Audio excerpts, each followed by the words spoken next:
Here's how to go to the recovery mode and how to close it on POCO X7 Pro. So first of all, if you want to open the recovery mode, you need to turn off your device. So let's use the power shortcut in order to open the power menu. So use power button and volume up in order to open the power menu, and let's turn off our device. Let's wait for the device to turn off.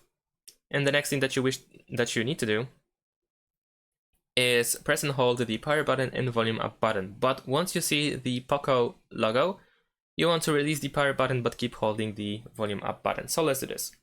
I'm gonna press and hold both of these buttons, so volume up and power button. And now I just need to hold the volume up button.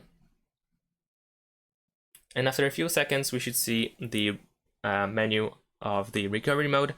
We can use volume up and volume down in order to navigate and confirm by pressing the power key. So if you want to remove everything, then of course we have wipe data option. We also have connect with MI Assistant over here. And if you want to close the recovery mode, then you need to choose reboot option. So go to reboot and press the power button and then reboot the system. So confirm by pressing the power button again. And that is pretty much it. Thanks for watching, leave a like and subscribe to my channel, and see you in my next videos. Bye!